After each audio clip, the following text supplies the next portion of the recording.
என் அன்பு வணக்கம். இன்றைக்கி நம்ம என்ன செய்ய போகிறோன்னா, என்னடா எடுத்தோடனே புதினா கொத்தமல்லி காமிக்கிறேன்னு பார்க்காதீங்க. இப்போ சிக்கன் தான் செய்ய போகிறோம். தேவையான பொருட்கள் என்னெல்லாம் பார்த்தலாம். இந்த மாதிரி கழுவி க்ளீன் பண்ணி வச்சுருக்க சிக்கன், மஞ்சத்தூள் 1/4 டேபிள் ஸ்பூன் சிக்கனுக்கு மேலேயே வச்சுருக்கேன். அதுக்கப்புறம் சின்ன வெங்காயத்தை 2 கட் பண்ணி வச்சுருக்கேன். ஒரு 20 நம்பருக்கு கிட்ட வச்சுருக்கேன். ஒரு தக்காளி எடுத்திருக்கோம். ஒரு முழு பூண்டை உரித்து வச்சுருக்கோம். ஒரு சின்ன இஞ்சி சின்ன சின்னதாக கட் பண்ணி வச்சுருக்கோம். மிளகு 1 டேபிள் ஸ்பூன் எடுத்திருக்கோம். சீரகம் 1/4 டேபிள் ஸ்பூன் எடுத்துருக்கோம். தயிர் கொஞ்சமாக எடுத்துருக்கோம். முந்திரி இந்த மாதிரி எடுத்து ஊற வச்சுருக்கோம் தண்ணியில். ஒரு பட்டை எடுத்துருக்கோம். உப்பு தேவையான அளவு எடுத்துருக்கோம். புதினா ஒரு கைப்பிடி அளவு எடுத்துருக்கோம். கருவேப்பிலை அதே அளவில் எடுத்துருக்கோம். கொத்தமல்லியும் அதே அளவில் எடுத்துருக்கோம். ஸோ 3மே சமமாக எடுத்துருக்கோம். ஒரு 4 பச்சை மிளகாய் எடுத்துருக்கோம். இப்போ நம்ம எப்படி செய்யலான்னு பார்க்கலாம். இந்த மாதிரி ஒரு மிக்ஸி ஜார் எடுத்துகிட்டு பூண்டு ஆட் பண்ணிக்கலாம், இஞ்சி ஆட் பண்ணிக்கலாம் அதோடு சேர்த்து. அதுக்கப்புறம் எடுத்து வச்சுருக்க சீரகத்தையும் ஆட் பண்ணிக்கலாம். கொஞ்சமாக இருக்கிற மிளகு ஆட் பண்ணிக்கலாம். கொஞ்சம் உப்பு ஆட் பண்ணிக்கலாம். எல்லாத்தையுமே மிக்சியில் போட்டு நல்லா அரைச்சிட்டு வந்துடலாம். பாருங்கள், இந்த மாதிரி அரைச்சாச்சு. தனியாக எடுத்து வச்சுக்கலாம். அதே மிக்ஸி ஜாரில் ஊற வச்ச முந்திரி ஒரு 5 பல் முந்திரி ஆட் பண்ணிக்கலாம். 4 பச்சை மிளகாய் ஆட் பண்ணிக்கலாம். புதினா, கருவேப்பிலை, கொத்தமல்லி ஸோ நல்லா ஆட் பண்ணிவிட்டு எல்லாத்தையுமே ஆட் பண்ணிக்கலாம். ஸோ எல்லாத்தையுமே நம்ம மிக்ஸி ஜாரில் போட்டாச்சு. ஒரு அரைச்சிட்டு வந்துடலாம். நல்லா முழுன்னு பேஸ்ட் மாதிரி இந்த மாதிரி அரைச்சிருக்கேன் எல்லாத்தையுமே. இதுதான். இப்போ தாளிப்பதற்கு நான் சஃபோல் ஆயில் தான் எடுத்திருக்கேன், எண்ணெய் எடுத்திருக்கேன். ஸோ இப்போ கேஸ் ஆன் பண்ணி ஒரு குக்கர் வச்சிடலாம். குக்கர் நல்லா காஞ்சதுக்கப்புறம் ஆயில் போட்டுக்கலாம். ஆயில் நல்லா காயட்டும். காஞ்சதுக்கப்புறமா நம்ம ஒரு பட்டை எடுத்து வச்சுருக்கோம், அதையும் அதோடு ஆட் பண்ணி பொரிச்சிக்கலாம். பட்டை நல்லா பொரிஞ்சதுக்கப்புறம் சின்ன வெங்காயத்தை ஆட் பண்ணிக்கலாம். அதுக்கு மேலே கொஞ்சமாக கருவேப்பிலை ஆட் பண்ணிக்கலாம். அதுக்கப்புறம் நம்ம அரைச்சி வச்சுருக்க நல்லா வதக்கிடலாம்.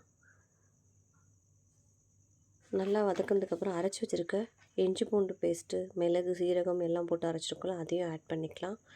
ஆட் பண்ணி நல்லா ஒரு கலரிடலாம். பச்சை வாடை போகிற அளவுக்கு நல்லா வதங்கட்டும். எல்லாத்தையுமே நல்லா வதக்கி கொடுத்துடலாம் இந்த மாதிரி. ஸோ ரொம்ப டேஸ்ட்டாக இருக்கும் இந்த மாதிரி செய்யும்போது.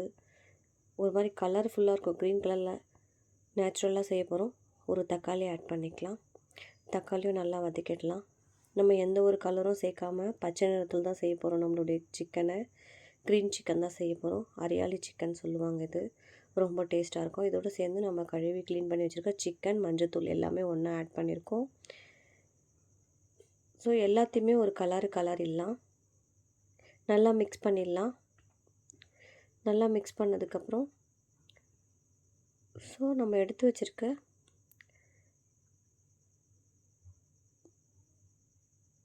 தயிர் ஆட் பண்ணிக்கலாம். ஸோ 2 டேபிள் ஸ்பூன் தயிர் தான் எடுத்துருக்கேன். கர்டு ஆட் பண்ணிக்கலாம். ஆட் பண்ணி நல்லா கலரி கொடுத்துடலாம். ரொம்ப சூப்பராக இருக்கும். இதனுடைய ஃப்ளேவரும் ரொம்ப சூப்பராக இருக்கும். ஸோ நல்லா வேக வச்சதுக்கப்புறம் நம்ம அரைச்சி வச்சுருக்க புதினா, கொத்தமல்லி, பச்சை மிளகாய், கருவேப்பிலை எல்லாத்தையுமே அரைச்சி வச்சுருக்க இந்த விழுதை ஆட் பண்ணிக்கலாம். ஆட் பண்ணி நல்லா கலரி கொடுத்துடலாம். அனல் கம்மியாக வச்சுட்டு செய்யலாம். ரொம்ப சூப்பராக இருக்கும். நல்ல ஒரு கலர்ஃபுல்லான க்ரீன் சிக்கன் தான் செய்ய போகிறோம். சூப்பராக இருந்துச்சு டேஸ்ட்டும். எங்கள் வீட்டில் எல்லாருமே விரும்பி சாப்பிட்டாங்க. அப்படியே வேக வச்சிடலாம். ஸோ அனல் கம்மியாக வச்சுட்டு அப்படியே வேக வச்சு நல்லா ட்ரை பண்ணிக்கலாம் நம்ம எல்லாத்தையுமே. ஸோ ரெடி ஆகிடுச்சு. நான் வேறு ஒரு பிளேட்டில் மாற்றிட்டு உங்களுக்கு காமிக்கிறேன் பாருங்கள். சூப்பராக இருக்குது பாருங்கள். இதுக்கு மேலே கொஞ்சமாக நம்ம கொத்தமல்லி போட்டுக்கலாம். ஸோ ரொம்பவும் டேஸ்டான நம்மளுடைய க்ரீன் சிக்கன் ரெடி ஆகிடுச்சு. ஸோ எல்லாருக்குமே ரொம்ப பிடிக்கும். நல்ல ஒரு ஹெல்த்தியான ரெசிப்பியும் கூட. பொதுவாக புதினா, கொத்தமல்லியெல்லாம் போடும்போது குழந்தைங்க எடுத்து வச்சுடுவாங்க ஓரமாக. இப்படி செய்யும்போது அதெல்லாம் ஓரமாக எடுத்து வைக்க மாட்டாங்க. நல்லா ஹெல்த்தியாகவும் இருக்கும். இந்த வீடியோ எல்லாருக்குமே ரொம்ப பிடிச்சிருக்கும். இந்த மாதிரி சூப்பரான நம்மளுடைய சிக்கன் தான், க்ரீன் சிக்கன் தான். ஸோ புதுசாக யாராச்சும் பார்க்குறோன்னா இருந்தால் என்னோடய சேனலை சப்ஸ்கிரைப் பண்ணிவிட்டு பெல் ஐக்கானையும் கிளிக் பண்ணிவிடுங்க. உங்களுடைய ஃப்ரெண்ட்ஸ் அண்ட் ஃபேமிலிக்கு ஷேர் பண்ணிவிடுங்க. மீண்டும் மீண்டும் சுவைக்க தூண்டும் ஹானாஸ் கிச்சன் தமிழ். தேங்க்யூ ஃபார் வாட்சிங்.